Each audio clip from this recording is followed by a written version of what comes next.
8లో 5 గురించి తెలుసుకున్నాం. 5 శ్లోకాలు మనము నిన్న చదువుకున్నాం. మొదటిగా ఇది ప్రశ్నోత్తరాల రూపంలో శిష్యుడు గురువుని ప్రశ్నించడము, దానికి సమాధానం గురువు ఇవ్వడము, ఈ విధంగా మనం తెలుసుకున్నాం. దాంట్లో అంతర్గతంగా ఈరోజు 6వ శ్లోకానికి మనము దాంట్లో ఏం చెప్తున్నాడు ఆ విషయాన్ని మనము తెలుసుకుందాం. స్క్రీన్ మీద పెట్టొచ్చా పుష్ప భగిని?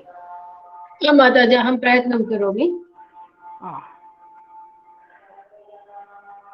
నిన్న ఏమని చెప్పాడంటే, మనస్సు అంటే పరమాత్మ స్వరూపం, పరబ్రహ్మ పరమాత్మ స్వరూపం ఏ విధంగా ఉంటుంది అనే దాని గురించి గురువు గారు వివరిస్తున్నారు. ఏమంటున్నారు? పరమాత్మని సాక్షాత్కారము ఇంద్రియ గోచరం కాదు, అంటే ఇంద్రియాల ద్వారా పరమాత్మని దర్శించుకోలేము అని ఒక్కొక్క శ్లోకంలో ఒక్కొక్క ఇంద్రియం గురించి చెప్తూ వాటికి శక్తి భగవంతుడి ద్వారా ప్రాప్తిస్తుంది, కానీ వాటి ద్వారా భగవంతుడి దర్శనం కాదు అని దీంట్లో గురువు శిష్యులకు చెప్తున్నారు. ఇక్కడ బ్రహ్మ చక్షు ఇంద్రియ కా విషయ క్యూ నహీ, ఎందుకు కాదు, ఆర్ ఉపాసనీయ కౌన్ హై. ఇప్పుడు మనము అంటే ఈరోజు వర్తమాన కాలంలో కూడా కళ్ళకి కనబడే స్వరూపాన్ని పరమాత్మ అని, అతని దేవుని దర్శనమైందని భావిస్తున్నాము. ఉపనిషత్తులు ఏమని చెప్తున్నాయంటే ఆ విధంగా అయ్యేది పరమాత్మ దర్శనం కాదు. ఏమని చెప్తున్నాడు?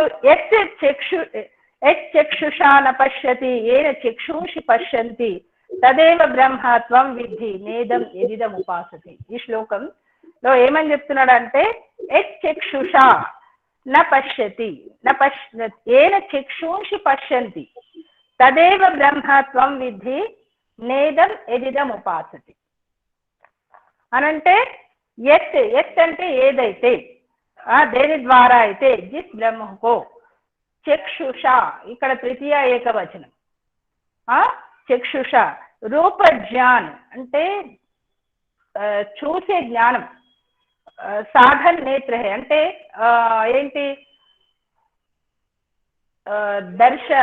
అంటే రూపాన్ని దర్శించేది నేత్రాల ద్వారా.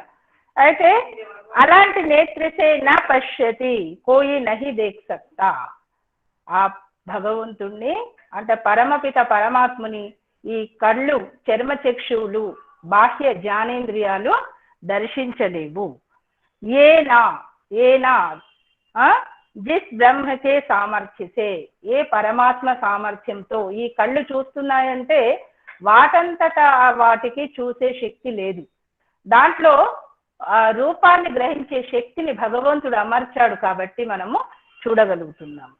ఉసి చక్షుకి చక్షుకో త్వం తు అంటే ఆ కళ్ళ ద్వారా ఏ రూపాన్ని గ్రహిస్తామో, అంటే కళ్ళ ద్వారా మనం చూస్తున్నాం, చెవుల ద్వారా వింటున్నాము, నోటి ద్వారా మాట్లాడుతున్నాము, ఒక్కొక్క దానికి ఒక్కొక్క సామర్థ్యం ఉంది. అయితే ఆ సామర్థ్యాన్ని ఎవరైతే అమర్చారో అతనిని త్వం తు నీవు, బ్రహ్మ అతన్నే పరమాత్మ పరబ్రహ్మ అని విద్ధి తెలుసుకో. ఇక్కడ అర్థమైందా? యత్ జో ఇదం యహ చక్షు సే గ్రహణ కర్నే యోగ్య మూర్తి జగత్, ఏదైతే మనకు స్థూలంగా కనబడుతున్న స్థూల జగత్తుందో అది బ్రహ్మ కాదు. ఎట్లా మనము సూర్యుని చూస్తున్నాము, చంద్రుని చూస్తున్నాము, ప్రకృతిలో ప్రకృతి వాస్తవానికి ప్రకృతి అంటే ఏంటి? పరమాణువుల కలయిక ప్రకృతి. దానికి రూపం లేదు. దాన్ని మనం ఈ రోజు రూపంలో చూస్తున్నామంటే ఇది నిర్మించబడ్డది. కాబట్టి దాన్ని ఏదైతే నిర్మించబడ్డదో అది పరివర్తనం చెందుతుంది, దాని శిథిలం కూడా అవుతుంది. కాబట్టి ఏమని తెలుసుకోవాలంటే దీంట్లో కళ్ళల్లో చూసే శక్తి ఎవరి ద్వారా కలుగుతుందో అతనిని నువ్వు పరమాత్మ అని తెలుసుకో అని గురువు శిష్యుడికి చెప్తున్నాడు. నువ్వు కళ్ళ ద్వారా చూడగలుగుతావా అంటే చూడలేవు, కానీ కళ్ళకి చూసే శక్తిని ఎవరైతే ఇచ్చారో అతనిని నువ్వు పరమాత్మ అంటే పరబ్రహ్మాని నువ్వు తెలుసుకొని చెప్తున్నాడు. స్వామి దయానందుడు సత్యార్థ ప్రకాశంలో చెప్పాడు, జో ఆంఖ్ సే నహీ దేఖ్ పడతా और जिससे सब आंखें देखती है, जो आंखों से नहीं అంటే కళ్ళతో కనబడడు కానీ సబ్ ఆంఖే దేఖ్తీ హై జిస్సే అంటే ఎవరి శక్తి ద్వారా అన్ని కళ్ళు చూడగలుగుతున్నాయో అంటే చూడగలిగే సామర్థ్యము ఎవరు నింపారు, ఉసీ కో తూ బ్రహ్మ జాన్, అతన్నే నువ్వు పరమాత్ముడని నువ్వు తెలుసుకో, ఆత్మ పరమాత్మ, ఉసీకి ఉపాసన కర, అతనిని ఉపాసించు అని స్వామి దయానందుడు కూడా ఈ సత్యార్థ ప్రకాశంలో చెప్పాడు. అలాంటి అంటే ఇవన్నీ రూపజ్ఞానము జడ పదార్థాలలో ఉంటుంది, వాటిని చూస్తే అదే పరమాత్మ, పరమాత్మ రచించిన నిర్మాణం అని అనుకో తప్ప అదే పరమాత్మ అని నీవు భావించకు. కళ్ళ అంటే దీనివల్ల మనకు తెలిసింది ఏంటంటే కళ్ళ ద్వారా మనం పరమాత్మ దర్శనము చేయలేము, కానీ ఆ కళ్ళల్లో చూసే శక్తి ఏదైతే ఉందో అది మన పరమాత్మ కృప వల్ల లభించిందని మనము తెలుసుకోవాలి. ఇది అర్థమైందా? అర్థమైంది మాతాజీ. ఆ తర్వాత ఏమంటున్నాడు, వాస్తవానికి మా సూర్యుల్లో ప్రకాశము ఎలా మనమైతే మనము భౌతికంగా చదువుకుంటే సూర్యుడు స్వయం ప్రకాశకం కదా. ఇప్పుడు మనం చదువుకునే పుస్తకాల్లో సూర్యుడు స్వయం ప్రకాశకము కదా, నక్షత్రాలు స్వయం ప్రకాశకాలు, గ్రహాలు పరథ ప్రకాశకాలు అని చదువుతాం. కానీ ఆ సూర్యుల్లో కూడా అలాంటి ప్రకాశ శక్తి ఎవరు దాంట్లో పొందుపరిచారంటే అతను కూడా పరమాత్మని. ఎందుకంటే పరమాత్మ ప్రకృతిని రచించాడు. ప్రకృతి అంటే ప్రకృతి కూడా సత్తా నిత్య పదార్థము, దానిలో ఆయన మలిచాడు, తన శక్తితో తన జ్ఞానంతో మలిచాడు. సూర్యుడు, చంద్రుడు, నక్షత్రాలు అంటే ఇదంతా అతని రచన. కాబట్టి ఏమంటున్నాడంటే తస్య భాష సర్వమిదం విభాతి, కఠోపనిషత్తులో చెప్తున్నాడు. తస్య భాష సర్వమిదం విభాతి అంటే అర్థాత్ బ్రహ్మకే ప్రకాశ తేహి సూర్యాది ప్రకాశ హోతే హై. ఆ పరమాత్మలో అలాంటి ప్రకాశము తేజస్సు ఉంది, అందుకే అది ఆదిత్య వర్ణం తమస పరస్తాత్ అని చెప్తే అది హీనోపమ. ఉపమా అలంకారంలో కూడా తక్కువ స్థాయి ఉన్న దాన్ని ఎక్కువ స్థాయితో పోల్చినప్పుడు దాన్ని హీనోపమ అంటారు. అంటే మరి పరమాత్మ ప్రకాశం ఏ విధంగా ఉంది అని అంటే ఆదిత్య వర్ణం తమస పరస్తాత్ అంటే ఆదిత్యుడిలో ఎలాంటి ప్రకాశం ఉందో అంటే అది హీన అంటే తక్కువ స్థాయి ఉపమ, ఎందుకంటే మనం దాన్ని చూడగలుగుతున్నాం కాబట్టి అలాంటి ప్రకాశమే అని భగవంతుడి విషయంలో చెప్తున్నాడు. కానీ భగవంతుడు రచించిన ప్రకాశం, పొందుపరిచిన ప్రకాశం అది. అయితే బ్రహ్మకే ప్రకాశ से ही सूर्यादि प्रकाशित हो रहे हैं, इस चक्षुषी बहुवचनांत पद को देखकर पश्यन्ति बहुवचनांत ही पाठ उचित प्रतीत होता है. ఇంకా మరి సరే, మనస్సుతో మనము దర్శించలేము, కళ్ళతో దర్శించలేము, వాక్కుతో దర్శించలేము, మరి కనీసం చెవుల ద్వారా. ఇప్పుడు ప్రస్తుతం మనము ఏంటి రూపాన్ని, భగవంతుడికి ఒక రూపాన్ని మనము ఊహించుకుంటాము, నిర్మించుకుంటాము కదా, నిర్మించుకొని అతనే భగవంతుడు అనుకుంటాము. ఆ తర్వాత వాణి ద్వారా మధురమైన భజనలు, మధురమైన వ్యాఖ్యానాలు చేస్తుంటాము.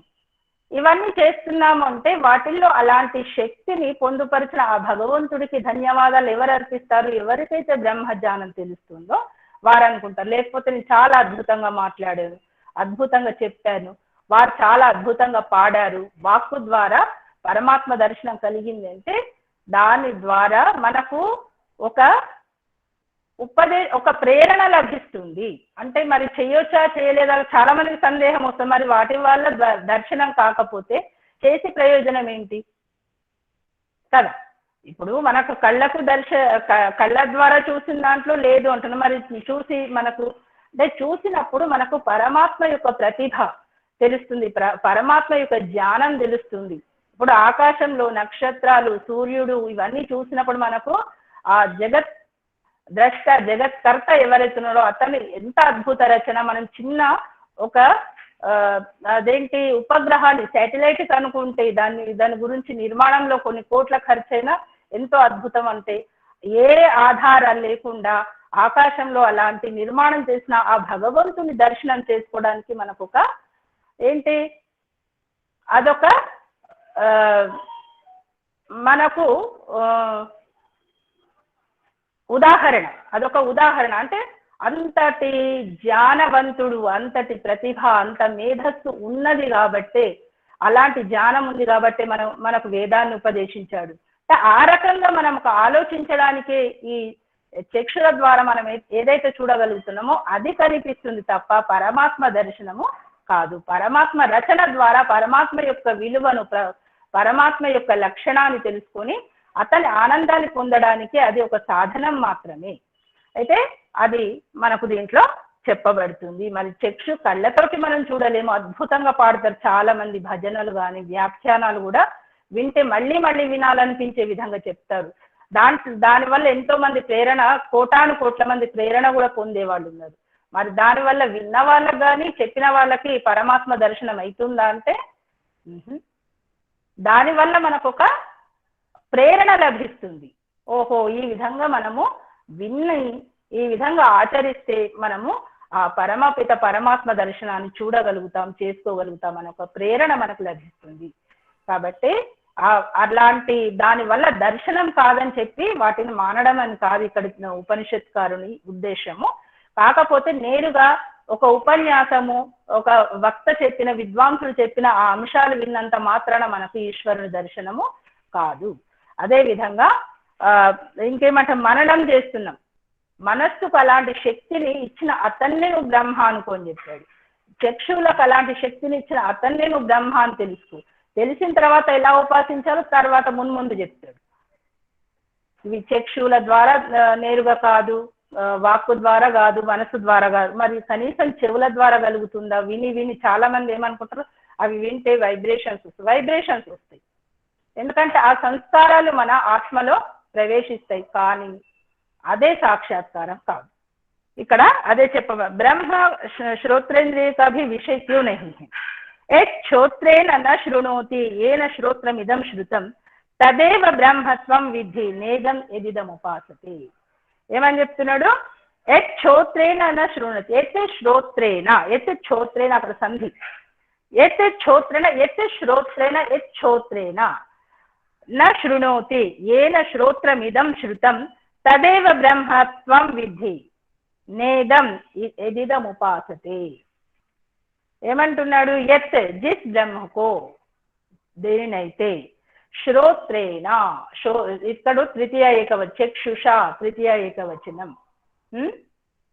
అయితే శ్రోత్రేణ श्रवण साधन इंद्री से न शृणोति कोई नहीं सुनता ये न जिस ब्रह्म के सामर्थ्य से इदम श्रोत्रम, ఈ కర్ణేంద్రియము, ఈ కర్ణేంద్రియ శృతం శ్రవణ శక్తి ప్రాప్తి करता है. దేని ద్వారా శ్రవణ శక్తి మనం పొందుతున్నాము, ఆ శ్రవణ శక్తి మనలో పొందుపరిచినాడు అతడే. తత్ ఏవా అతనే, తత్ ఏవా అతనే, కేవలం అతనే ఏవా. उस श्रवण शक्ति को देने वाले को ही त्वम तू ब्रह्म, నీవు, త్వం అంటే నీవు, బ్రహ్మ అంటే సర్వ వ్యాపకుడైన ఆ పరమాత్ముడు. బ్రహ్మ అంటే బ్రహ్మ కూడా అతని పేరు మనం సత్యార్థ ప్రకాశంలో చదువుకున్నాము. అతనికి ఎన్ని గుణాలు ఉన్నాయో దాంట్లో 100 పేర్లు, సుమారుగా 100 పేర్లు ఆ గుణాలకు అనుగుణంగా సృష్టిని సృజించినప్పుడు బ్రహ్మ, కాపాడినప్పుడు విష్ణువు, ఈ విధంగా మనం తెలుసుకున్నాం. కాబట్టి ఇక్కడ బ్రహ్మ అంటే సర్వవ్యాపకుడైన బ్రహ్మాని. మనకు ఇక్కడ దాదాపు వినే వాళ్ళల్లో ఎవరు కూడా బ్రహ్మ అంటే 4 ముఖాలు గల వాళ్ళని అనుకోరని నేను భావిస్తున్నాను. విద్ధి తెలుసుకో, జాన్.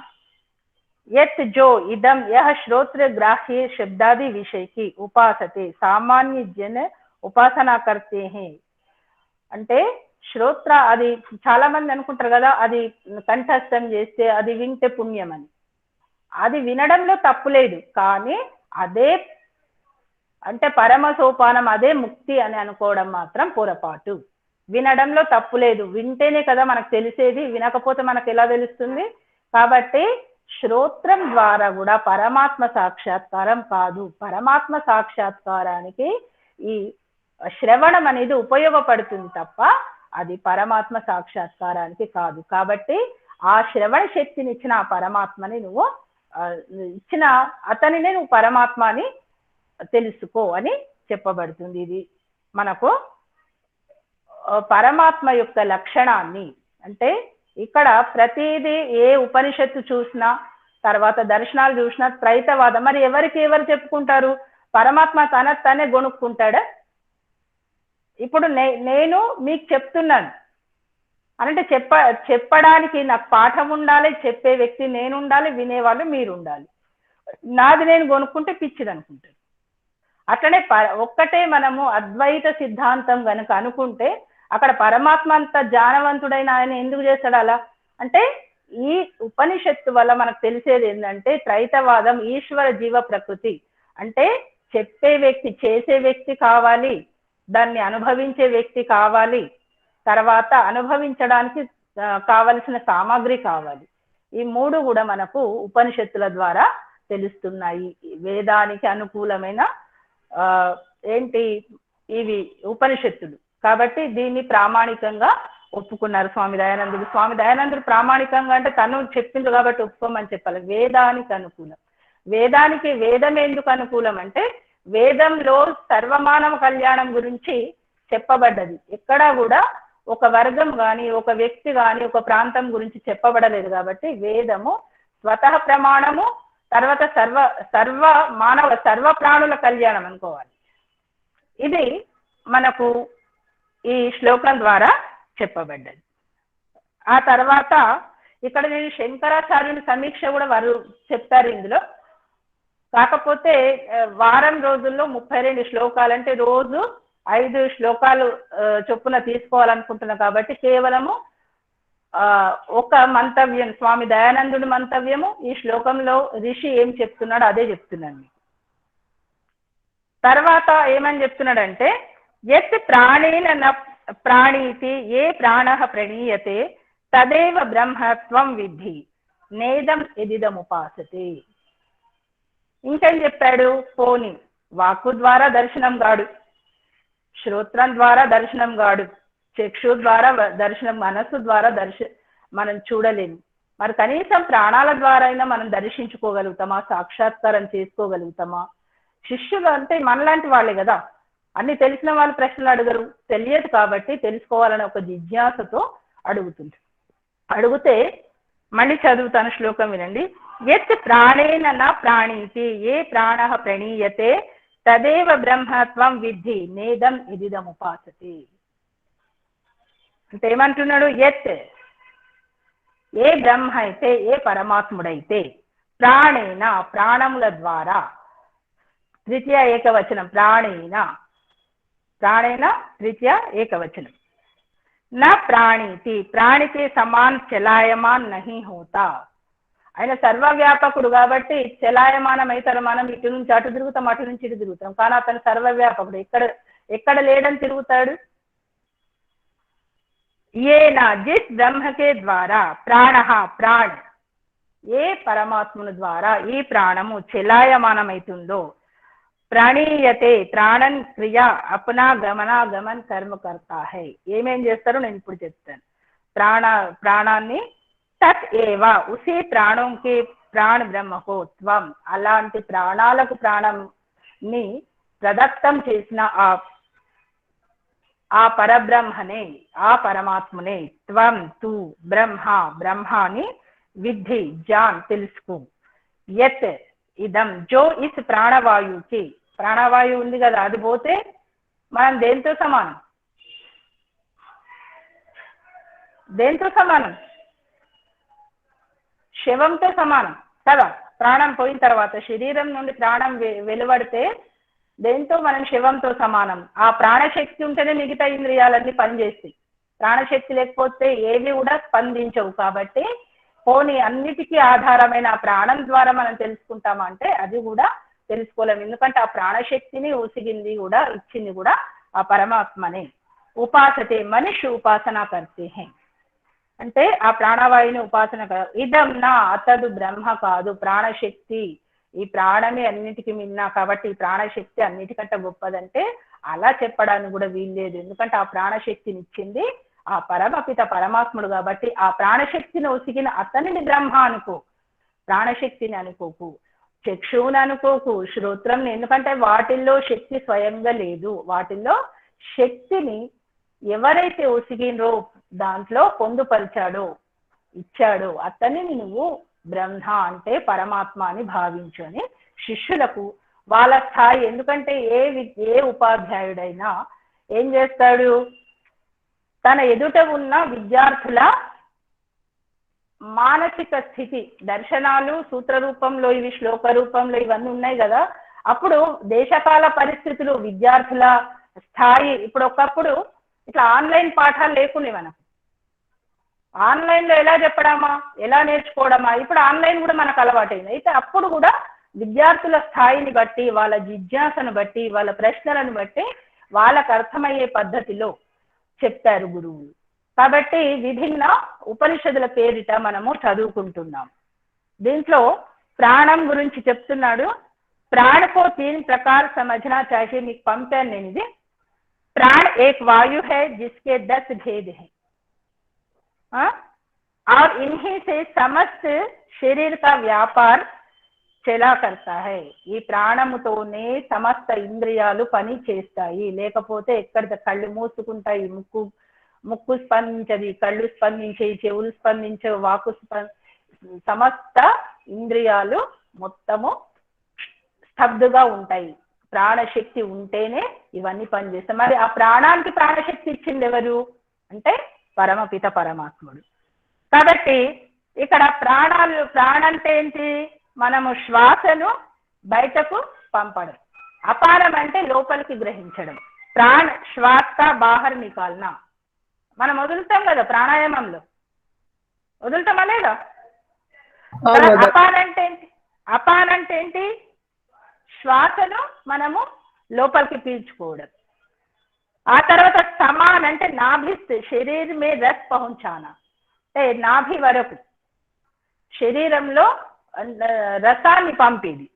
ఉదాన్ అంటే కంఠస్ అన్నపానుకో భీతర్ పహుంచానా, ఈ కంఠము నుండి అన్నపానాలను పంపించేది ఉదాన వాయువు. సమానం అంటే నాభి కింది భాగము నుండి శరీరంలో రసాన్ని పంపేది. వ్యానం అంటే సమస్త శరీరమే రక్తకా సంచార కరణ. ఇవన్నీ ఆగిపోతే చూడండి, ప్రాణం పోయిన తర్వాత ఇవన్నీ ఆగిపోతాయా లేవా? సమస్త శరీరమే రక్తకా సంచార, సమస్త శరీరంలో రక్త ప్రసరణ, దీన్ని ఏమంటారంటే వ్యానం. తర్వాత నాగంటే వామిటింగ్, కై తథా మల్కా నిక్కల్న అంటే మనలో ఉన్న మలము, తర్వాత వమనము ఇది బయటకు పోవడం, దీన్ని ఏమంటారంటే నాగ్. కూర్మ నిమేష్ ఉన్మేష్ మూయడము తెరవడం. తర్వాత కుక్కులు భోజన్ పానికి ఇచ్ఛాసి సంబంధించి, ఆ కుక్కులు అనే క్రికులు అనేది దాని ద్వారా ఆ ప్రాణవాయు ద్వారా ఏంటి మనకు తినాలి, తాగాలి అంటే అలాంటి కోరిక ఉండడం. దేవదత్ జంభాయి ఆదికా కారణం, జంభాయి అంటే ఆవలింతలు ఇస్తారు కదా, ఆవలించడం తెలుసా? ఆవలించడం అంటే జంభాయి. ధనంజయ్ మూర్ఛ, ధనంజయ్ అంటే ఏంటి మూర్ఛ. బేసుధోన ఖుర్రాట అంటే గురక ఇట్లా పడుకుంటే చాలా మంది భయంకరమైన గురక వస్తుంది కదా. ఇవన్నీ కూడా ప్రాణానికి సంబంధించిన, ఇవన్నీ కూడా దశ ప్రాణాలు 10 ఈ రూపాలుగా మనకు శరీరంలో మనకు కనిపిస్తూ ఉంటాయి. अंतिम 5 प्राणों के संबंध में यहाँ एक संदर्भ उद्धृत किया जाता है. नागकूर्म कृकल देवदत्त धनंजय रूपा पंचवायवः. నాగకూర్మ కృకల్ దేవదత్త ధనంజయ రూపాలు ఏంటి, ఈ పంచవాయవః అని చెప్పబడ్డాయి. ఏతేషాం కర్మాణి చ యథాక్రమం ఉద్గారోన్మీలన క్షుధా జనన విజృంభణ మోహ రూపాణి. ఇది సంగతి దర్పణ అధ్యాయంలో చెప్పబడ్డది. వీటి స్వభావం ఏంటో ఆ దాంట్లో రాశారట. దాని ఆధారంగా మహాత్మా నారాయణ స్వామి రాసిన పుస్తకంలో ఉంది. అదే మీకు చెప్తున్నాను, కొత్తగా ఏమీ చెప్పడం లేదు, దాంట్లో ఉన్నాయి చెప్తున్నాను. దర్శనమే ప్రాణ ఇంద్రియ సముదాయం కా నామ్ హై. మరి దర్శనాలలో ఈ వీటిని అంటారా అంటే ఇంద్రియ సముదాయాన్ని ప్రాణం అని. ఇప్పుడు దాంట్లో విడివిడిగా చెప్పాడు కదా ఇంద్రియాలు. ఇక్కడ ప్రాణం అంటే ప్రతి క్రియ దీనికి సంబద్ధమై ఉంటుంది. చక్షులది కానీ, శ్రోత్రం కానీ, వాక్కు కానీ, ఘ్రాణం కానీ, ప్రతి ఒక్కదాన్ని దేనికి సంబద్ధం ఉంటుంది, దాన్ని ప్రాణం అంటారు. మనకు ఇది వ్యవహారంలో ఉపనిషత్తు చదవకపోయినా ప్రాణం పోయింది అని అంటారు కదా. ప్రాణం పోయిందంటే ఆ శక్తి పోయిన తర్వాత మిగతా ఇంద్రియాలు ఏవి కూడా పనిచేయవు. ఇది మనకు తెలిసిన అంశం. ఇది చదువుకో इंद्रिय समुदायों का नाम है, परंतु उपनिषद आदि वेदांत ग्रंथों में प्राण एक पृथक अंतःकरण है. ఉపనిషత్తులో ఏముంది, దర్శన శాస్త్రంలో ఏమో ఇంద్రియ సముదాయం అన్నాడు, దర్శనాలలో ఆ విధంగా చెప్పాడు. ఉపనిషత్తులో ఏం చెప్పారంటే వేదాంత గ్రంథాలలో ప్రాణ ఏక్ పృథక్ అంతఃకరణ. అది కూడా ఎట్లయితే ఇవి సాధనాలు ఉన్నాయో మనస్సు, తర్వాత నేత్రము, శ్రోత్రము ఇది రసన, ఇవన్నీ ఎలా ఉన్నాయో ప్రాణం కూడా ఒక అంతఃకరణం అని చెప్పబడ్డది. ఇది ఉపనిషత్తులు. జిస్సే సమస్త ఇంద్రియోంసే తర్జీహ్ అంటే ఉర్దూ శబ్దం, తర్జీహ్ దిగై అంటే వివరించబడి. ఇది మనకు అంటే వీటి ద్వారా కూడా ఇది ఎన్నో శ్లోకం, 8 శ్లోకాల ద్వారా ఏం చెప్పబడ్డదంటే ఈ శరీరాన్ని రచించిన ఆ పరమాత్మను శరీరంలో ఉన్న అంతఃకరణాల ద్వారా, అంటే పంచ జ్ఞానేంద్రియాలు కానీ, ప్రాణము కానీ, వేటి ద్వారా కూడా మనము పరమాత్మను దర్శించలేము, కానీ ఆ విషయ జ్ఞానాన్ని తెలుసుకోగలుగుతాము. తెలుసుకొని మనం సాధన ఇప్పుడు దర్శనాలు చదవాలన్నా, వినాలన్నా శ్రోత్రానికి ఆ సామర్థ్యం ఉండాలి కదా. చదవాలంటే కళ్ళకి సామర్థ్యం ఉండాలి, చెప్పాలి అంటే వాక్కుకు సామర్థ్యం ఉండాలి, ఇవన్నిటికీ సామర్థ్యం ఉండాలి. కానీ వీటితో ఇవి చదివినంత మాత్రాన, ఇవి కంఠస్థం చేసినంత మాత్రాన, అవి చూసినంత మాత్రాన, విన్నంత మాత్రాన మనకు పరమాత్మ సాక్షాత్కారం అవుతుందా అంటే కాదు. స్వామి సత్యపతి గారు కూడా ఈ విషయంలో ఏం చెప్పారంటే శాబ్దిక జ్ఞానము అది మనకు తెలుస్తుంది అంతే, కానీ దాని గురించి మనకు సాధన చేయాల్సి వస్తుంది.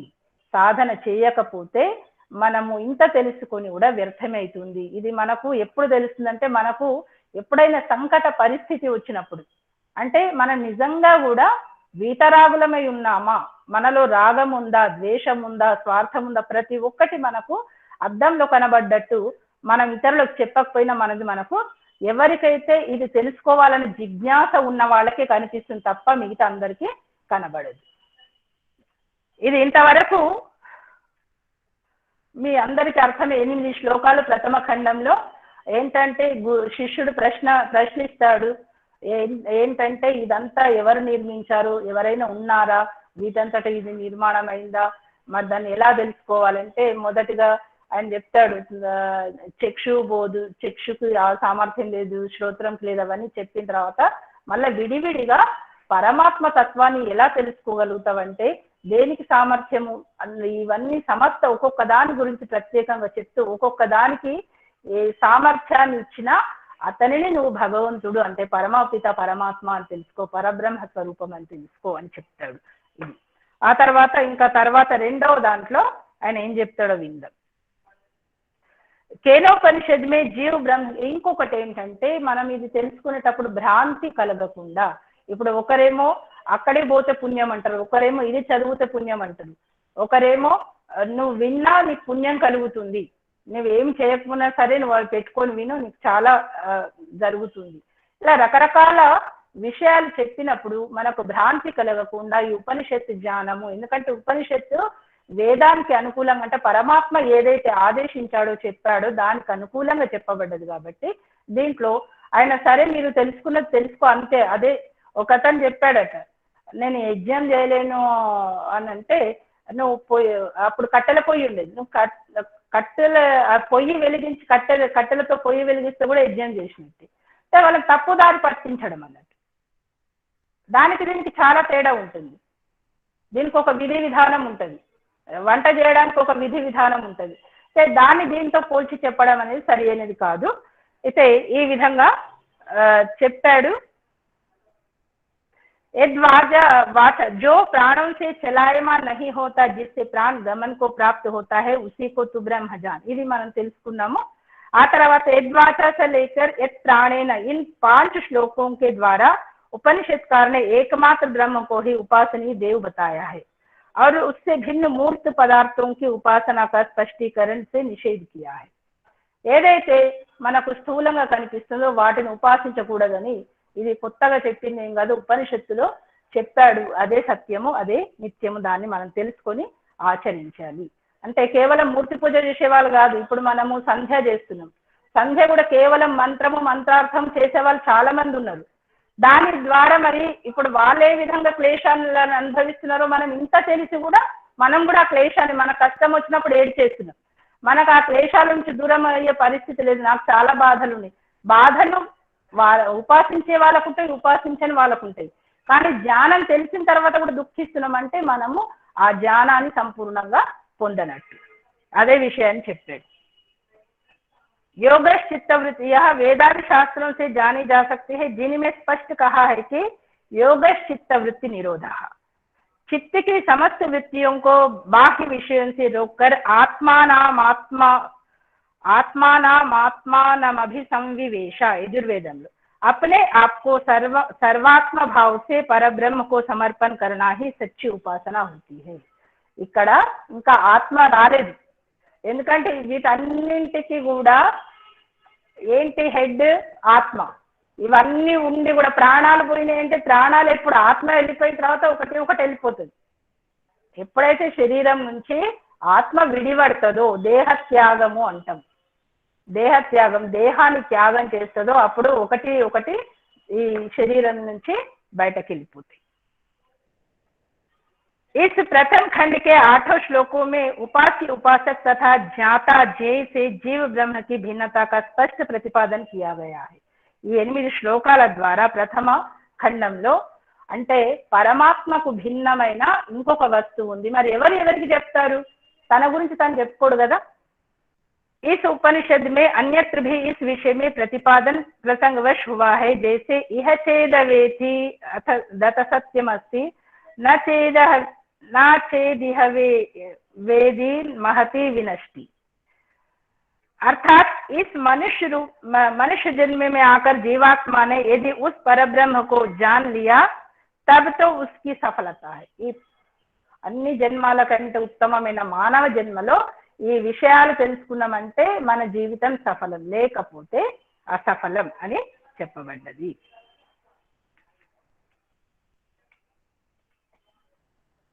అయితే ఈ విధంగా చెప్పాడు. భూతేషు భూతేషు విచింత్య धीराः प्रत्येस्मान् लोकादमृता भवन्ति. अर्थात ब्रह्म का ध्यान करने वाले ब्रह्म को सब प्राणियों तथा पंच महाभूतों में व्यापक जानकर मरने के बाद मुक्त हो जाते हैं. అంటే ఇవన్నీ కూడా ఏంటంటే పరమాత్మకి భిన్నమైన ఇంకొక ఆత్మ ఉందని తెలియజేయడానికి ఇలాంటి ప్రమాణాలు చెప్పబడ్డాయి. ఆ తర్వాత రెండవ ఖండం తర్వాత ఏంటి?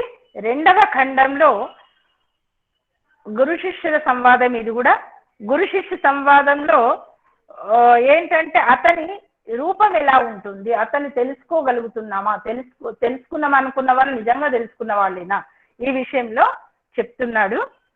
गुरु ने शिष्य के प्रश्नानुरूप प्रथम खंड में 8 श्लोकों के द्वारा उत्तर दिया. अब प्रकरांतर से ब्रह्म की सूक्ष्मता, परमात्मा सूक्ष्माति सूक्ष्म व गंभीरता का उपदेश करते हैं. అది చర్మచక్షులతో ఈ బయట బాహ్య ఇంద్రియాలతో మనము చూడలేము. ఇది మన్యతే సువేదేతి దభ్రమేవాపి నూనం త్వం వేత్త బ్రహ్మణో రూపం యదస్య త్వం యదస్య దేవేష్యథ ను మీమాస్యమేవ తే మన్యే విదితం. ఏమంటుండు? హే శిష్య, గురువు ఏమంటే హే శిష్య, यदि ఒకవేళ जो त्वम तुम नीवु अस्य ब्रह्मणः, इस पूर्वोक्त ब्रह्म का ఏ పరమాత్మ దర్శనం కావాలనుకుంటే అతని యొక్క యత్ జో రూపం స్వరూప హై, అతని స్వరూపము. స్వరూపం అంటే కళ్ళతో చూసేదినా కాదు కదా. కళ్ళతో చూసేది రూపం, కానీ మిగతా ఇంద్రియాలు ఒక్కొక్క ఇంద్రియం ద్వారా ఒక్కొక్క రకంగా చూస్తున్నాం మనం కదా. उसको सुवेदा अच्छे प्रकार जानता हूं इति इस प्रकार मन्यसे मानते हो तो, నేను చాలా చక్కగా చూడగలుగుతాను, పరమాత్మ దర్శనం నాకు అయ్యింది, నేను దర్శనం చేసుకున్నాను అని అనుకుంటే గనక నూనం నిశ్చయ కరితే, నిశ్చయంగా త్వం నీవు దభ్రం ఏవా అల్పహి అల్పజ్ఞానవంతుడివే. ఎందుకంటే అతడు సర్వజ్ఞుడు, పరమాత్మ ఏంటి సర్వజ్ఞుడు, నీవేంటి అల్పజ్ఞుడివి. అల్పజ్ఞుడివి సర్వజ్ఞత్వాన్ని సంపూర్ణంగా తెలుసుకోగలుగుతావా అని అంటే తర్వాత మీకు ఒక ఆధారం చెప్తాడు. సంపూర్ణంగా ముక్తాత్మలు కూడా సర్వజ్ఞత్వాన్ని సంపూర్ణంగా తెలుసుకోవాలి. ఎందుకంటే అతని సామర్థ్యాన్ని తెలుసుకునేంత సామర్థ్యం మనకు లేదు, మనం చాలా అల్పంగా తెలుసుకుంటాం కాబట్టి ముక్తి నుండి మళ్ళీ ముక్తావస్థ నుండి తిరిగి వచ్చే పరిస్థితి ఉంటుంది. ఎందుకంటే సంపూర్ణంగా మనకు తెలిసే మనకున్న సామర్థ్యం తక్కువ, అతని సామర్థ్యం ఎక్కువ. కాబట్టి ఏమంటున్నాడంటే, ఇది నేను చెప్తలేను, ఇక్కడ శ్లోకంలో శిష్యునికి గురువు చెప్తాను. నూనం నిశ్చయ కరికే త్వం తుమ్ దభ్రం ఏవా అల్పహి వేత్త జాంతే హో, నేను అంతా తెలుసుకున్నాను, పరమాత్మను అంతా తెలుసుకున్నాను అనుకున్నావంటే నీవు సంపూర్ణంగా తెలుసుకోలేదనే లెక్క. అథ ఔర్ నువ్వు నిశ్చయ కరికే ఎత్ జో ఏదైతే అస్య ఇస్ బ్రహ్మ కా స్వరూప్ దేవేషు విద్వానో మే విదితం విద్యా ప్రకాశసే జానా గయా హై, విద్వాంసుల మాధ్యంగా మనం తెలుసుకున్నాము. తేరే లియే నీ కొరకు మీమాంస్యం ఏవా తర్క వితర్క తథా యుక్తియోं से विचार करने योग्य है ऐसा मैं मानता हूं. ఈ విధంగా నేను అనుకుంటున్నాను. ఎందుకంటే ఇది తెలుసుకొని ఒక కేనోపనిషత్తు చదవగానే, లేదా ఒక దర్శన శాస్త్రం చదవగానే, లేదా ఒక సంధ్యావందనం చేయగానే అంత సంపూర్ణంగా మనకు తెలిసింది అనుకోవడం చాలా అజ్ఞానం. ఎందుకంటే ఇంకా మనకు చాలా తెలుసుకునేది ఉంటది. అతని గురించి తెలుసుకోవడము, తర్వాత దాని సాక్షాత్కారం చేసుకోవడం అంటే చాలా ఉంటుంది. కాబట్టి ఏమంటుండు, ఏది మన్యసే అని ఈ విధంగా చెప్తున్నాడు. నువ్వు నాకంతా తెలుసు అనుకున్నా అది నీ అజ్ఞానం అవుతుంది. లేదా ఈ బ్రహ్మస్వరూపాన్ని అంటే పరమాత్మ తత్వాన్ని, బ్రహ్మస్వరూపం అంటే పరమాత్మ తత్వాన్ని, ఎందుకంటే ఒకటి చేసిన పని ఒకటి చేయదు. ఇదంతా మనందరికీ తెలుసు. కళ్ళు చేసే పని ముక్కు చేయదు, ముక్కు చేసే పని వాక్కు అంటే రసన చేయదు, రసన చేసే పని శ్రోత్రం చేయదు. ఆ విధంగా ఇవన్నీ చేస్తున్న ఇవన్నీ ఏదానికి అది కేటాయించినట్టుగా ఆ పరమాత్మ తత్వాన్ని తెలుసుకోవడానికి ఈ సాధనాలు మాత్రమే అని తెలుసుకుని, ఆ సాధనాలు ఎవరికి ఉన్నాయో అతని గురించి కూడా తెలుసుకోవాలి. ఎందుకంటే నేను అనే దాన్ని, నేను అంటే ఏంటి అది కూడా మనం తెలుసుకోవాలి. మనం నేను ఎవరిని ఉపాసించాలి అది కూడా తెలుసుకోవాలి. చాలాసార్లు వేదమిత్ర గారు పెడతారు కదా, కోస్మి, నేను ఎవరిని. అయితే దాన్ని మనము ప్రమాణాల పూర్వకంగా విద్వాంసులు చెప్పబడ్డదాన్ని, మనకు పూర్వ సంచిత కర్మలు సంస్కారాలు ఉంటాయి, విద్వాంసులు చెప్పినవి ఉంటాయి. తర్వాత వేదానికి మనకు ప్రత్యక్షాది ప్రమాణాల ద్వారా ఇవన్నీ తెలుసుకోవాలి అని నేను అనుకుంటున్నానని చెప్తున్నాడు. इस मंत्र में ब्रह्म की दुर्विज्ञेयता का वर्णन किया गया है, अर्थात ब्रह्म अत्यंत सूक्ष्म और सर्वत्र व्यापक है. అతడు ఒక దగ్గర ఉండి ఒక దగ్గర లేదు, సర్వత్ర వ్యాపకుడని ఇదంతా जान सकता है. उसको ఈ విధంగా తెలుసుకుంటాం. अल्पज जीव का इतना सामर्थ्य नहीं है कि वह ब्रह्म को पूर्णतः जानने में समर्थ हो सके. మనం ఇంత వేదాలు అంటున్న సంపూర్ణంగా వేదాలు ఇప్పటి కాలంలో అయితే మనం చదివినట్టుగా కనబడదు. వేద మంత్రాలు స్వామి దయానందుడు పొందుపరిచిన కొన్ని చదువుకొని మనకు అంతా తెలుసు అని అనుకుంటే మాత్రం అది అహంకారం అవుతుంది. అహంకారమైనప్పుడు అది పతనానికి దారి. మనం తెలుసుకునేది చాలా ఉంది, ఎందుకంటే మనలో అంత జ్ఞానం లేదు, ఇంకా తెలుసుకోవాలి, సాధన చేయాలని మనం ఈ విషయాన్ని తెలుసుకోవాలి. यदि कोई ब्रह्म को पूर्णतः जानने का घमंड करता है तो उसकी यह అహం మాన్యత మాత్రహి హే, నాకంతా తెలుసు, నేను బ్రహ్మజ్ఞానిని అనుకోవడం కూడా ఇది అహంకారానికే, కానీ అది నిజంగా తెలుసుకోవడం కాదు. ఒకటి మనకు తెలుస్తుంది, మనము ఆ పరమాత్మ దర్శనాన్ని చేసుకోగలుగుతున్నాం అంటే మన స్థాయి మనకు అర్థమైతుంది. మనము స్థిత ప్రజ్ఞులుగా ఉండి అది వాళ్ళు చెప్పగలుగుతారు, వాళ్ళ స్థాయి, వాళ్ళ ముఖ కవలికలు, వాళ్ళ వ్యవహారం అన్ని తెలుస్తాయి. కొంతమంది ఆ ఆడంబరం చూపించినా కూడా అక్కడ కూడా కనీసం వాళ్ళకు అనుభూతి కలుగుతుంది. కాబట్టి అతను ఏమంటున్నాడంటే, ఇవి సాధనాలు అనుకుని ఇంకా నువ్వు సాధన చెయ్యు. ఇవన్నీ గ్రంథాలు మనకు చెప్పేటి అవే, దర్శనాలు గాని ఉపనిషత్తులు. गुरु शिष्य को अहंकार दोष से बचाने के लिए यह उपदेश कर रहे हैं, क्योंकि अहंकार ब्रह्म ज्ञान में परम बाधक तथा पतन का कारण है. అహంకారం అనేది, నేను చాలా బాగా చెప్తున్నా కాబట్టి మీ అందరూ వినగలుగుతున్నారు, నాకు చాలా తెలుసు అని నేను అనుకున్నా అనుకోండి, అప్పుడే నా సాధన సమాప్తం. ఇది నేను మీ గురించి నా గురించి చెప్తున్నాను. నాకు చాలా తెలుసు, నేను చాలా బాగా చెప్తున్నా, వీళ్ళందరికీ చెప్పగలుగుతున్నాను, ఎప్పుడైతే అహంకారం ఉందో సమాప్తం. నేను ఇంకా తెలుసుకోవడానికి ముందుకు వెళ్ళను, నేను సాధన చేయలేను. కాబట్టి ఇవి నేను మీతో పంచుకోవడానికి ప్రయత్నం చేస్తున్నాను. నేను సాధన చేయడానికి ప్రయత్నం చేయాలనుకున్నప్పుడు నాది ఈ పాఠం అంటే సఫలత నా పాఠానికి, లేకపోతే లేదు.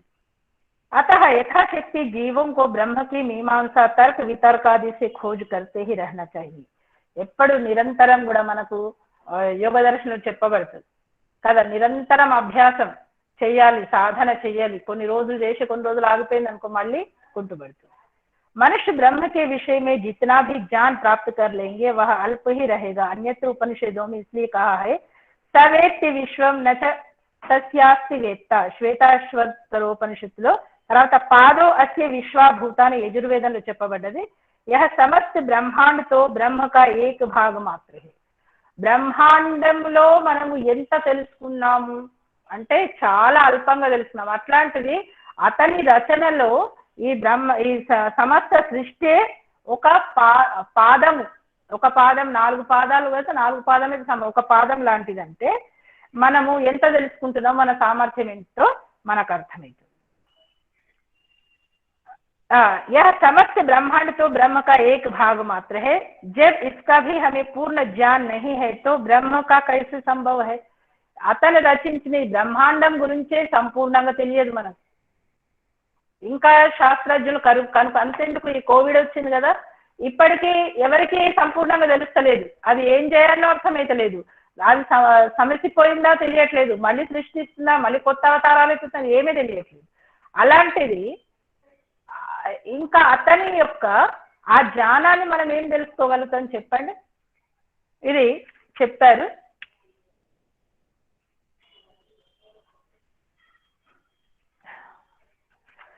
ఇంకేమంటాడు, జీవాత్మ జ్ఞాత తథా బ్రహ్మ జే హై. జ్ఞాత అంటే తెలుసుకునేవాడు, నేను నిన్న చెప్పాను. జే అంటే తెలుసుకోబడేది.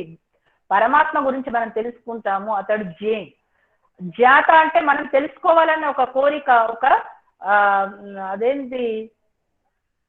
ఒక కోరిక, ఒక ఇచ్ఛ ఏదైతే ఉందో అదేంటి జ్ఞాత, తెలుసుకోవాలని భావన కలిగిన వారు అన్నట్టు. జ్ఞానం దేని ద్వారా జ్ఞేయాన్ని పొందదగే దాన్ని తెలుసుకుంటే అది జ్ఞానం. ఇది నిన్న కూడా చెప్పినాను మీకు.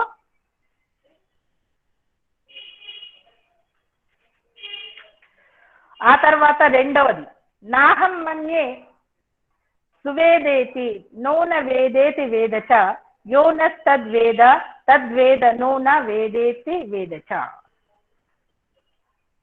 ఏమంటుడు, నాహం మన్యే, ना अहम मन्ये, अहम मैं सुवेदा ब्रह्म को अच्छी प्रकार जानता हूँ. इति इस प्रकार ना मन्ये, नहीं मानता, और ना वेदा, ब्रह्म को नहीं जानता.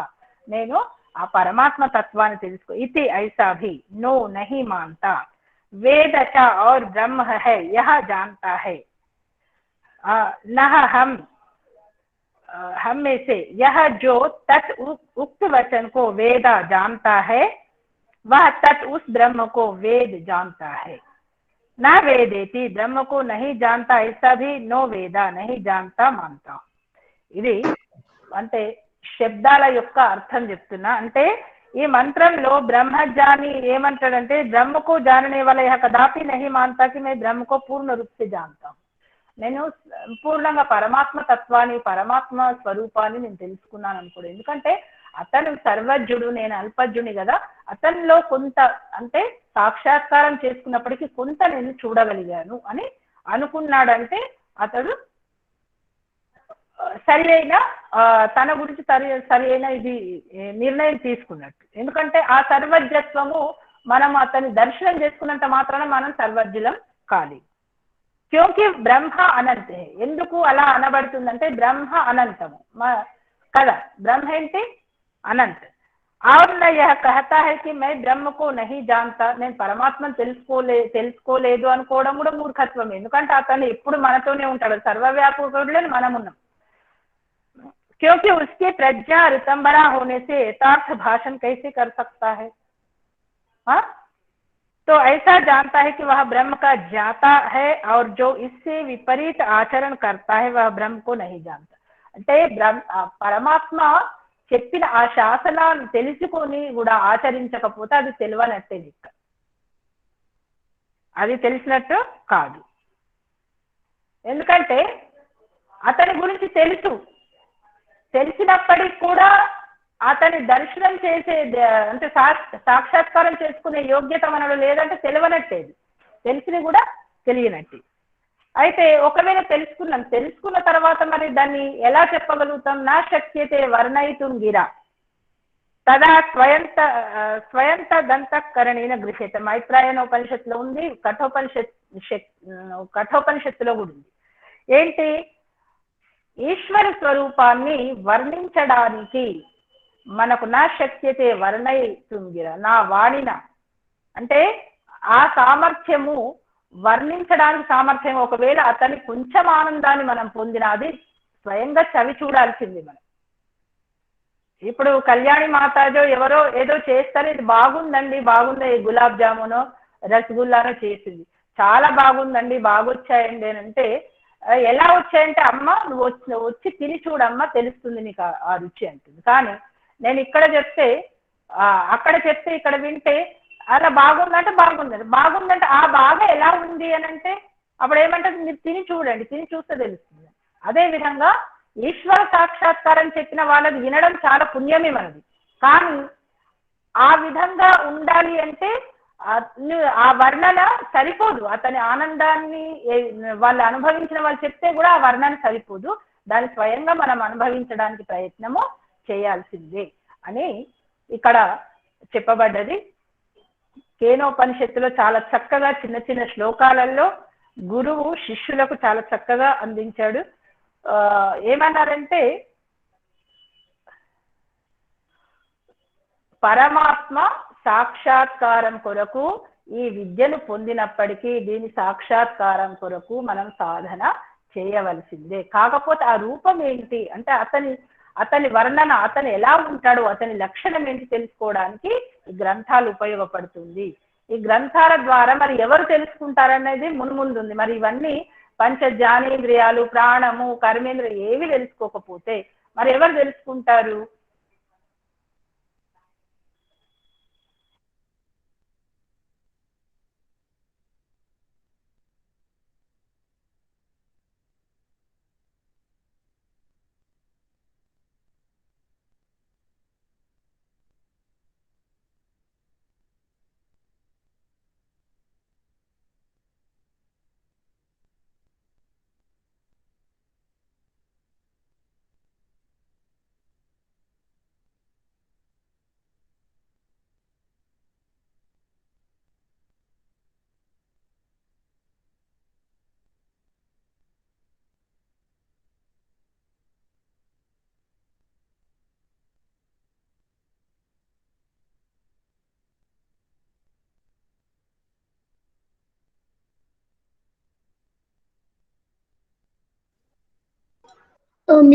ఫోన్ మ్యూట్ లో ఉంది మాతాజీ.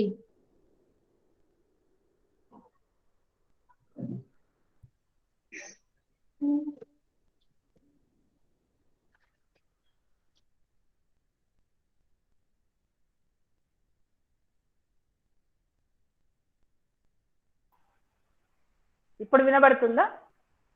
మాతాజీ. అయితే మనము మధ్యలో ఎందుకు డిస్టర్బ్ అయింది. ఈ విధంగా మనకు చక్కగా కేనోపనిషత్తులో సామవేదీయ ఉపనిషత్తు ఇది. దీంట్లో ఇప్పటి వరకు చక్కగా మనం తెలుసుకున్నాం.